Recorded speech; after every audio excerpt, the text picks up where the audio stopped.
Nu, pēdējā kastīte, 12. Un tur ir Gary's Light.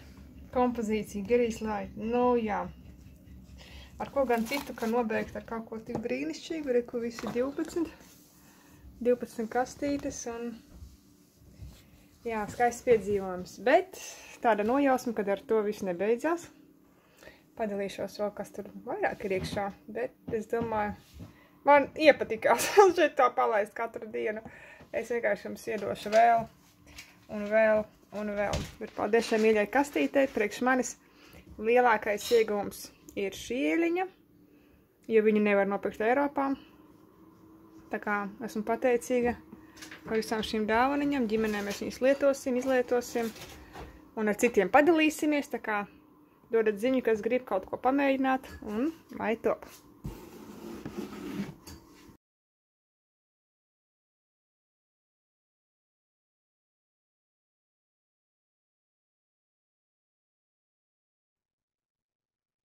Un kā jau katra Young Living kompozīcija, arī šī kompozīcija tika veidota ar īpašu mērķi, ar nolūku. Katra kompozīcija tiek radīta ar nolūku, lai būtu šī vēsts apakšā, lai tas nav tikai teksts, tā nav tikai etiķete vai krāsa.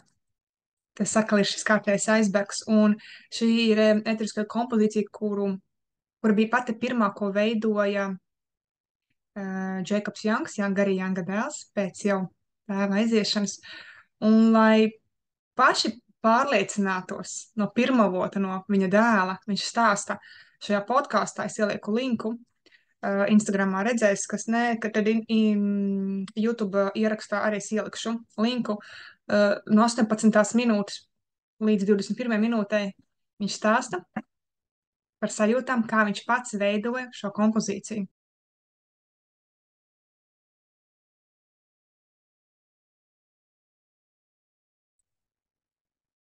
Un, lai paskaidrotu arī, par ko tad runā Jēkabs savā stāstā, kā viņš pirmo reizi to veidoja, šo kompozīciju, un, ja kas grib to podcastu no sākuma, bišķi sākot no 8 minūtes, man liekas, paklausīties, viņš pastāstīs vispār tehnoloģiju, kā veido kompozīcijas.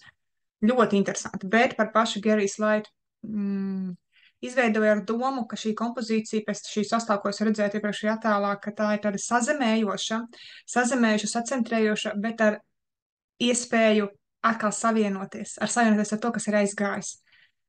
Bet nevis skumjas sevī turētu, bet saprast, ka ir cits posms šim cilvēkam, jau kāda veselē ir cits posms, viņa nekur nav pazudusi, bet ir iespēja ar viņu savienoties, atkal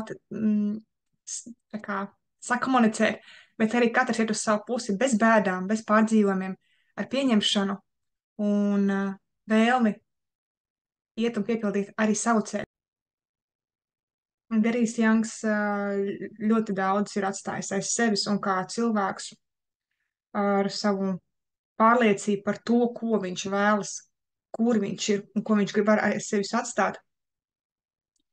Viņš bijis arī man kā piemērs tam, gan kā cilvēks, gan kā tēvs, kā vīrietis, kā uzņēmējs, kā var visu darīt pilnīgi citādāk. Un ko nozīmē, ka tu ej ar savu misiju dzīvē, ka nekas nav cits svarīgs.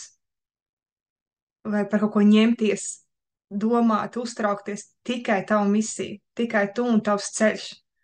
Un kas iedod tik lielu spēku, un tāpēc pasaule saslēdzās, un tik daudziem cilvēkiem sirdī paliek tas, ko viņš ir atstājis planētai. Milzīgs, milzīgs nospiedums ar to, kas vēl paudžu paudzēm būs vērtīgs, kā vēl viens šī instrumenti, kas ir pilnīgi citādāk izveidot nekā cits ēteriskās. Un man personīgi arī notika. Es tikai to nezināju, bet 2015. gadā, kad es arī kļuvu par zīmolu partneri šim uzņēmumam, ja vienkārši valodā runājot, vienkārši lietotājs un savā ģimenē mēs ienesam ļoti daudz jaukus produktus un sākām atbrīvoties no ķīmijas un ķīmiju praktiski, vispār ķīmija kā tāda mums nav. Sākām just sevi citādāku, es sevi sajust citādāku, un manī tas raisīja transformācijas soļus, un tātad bija pārmaiņas arī manī pašā, kādas esmu bijusi pirms tam.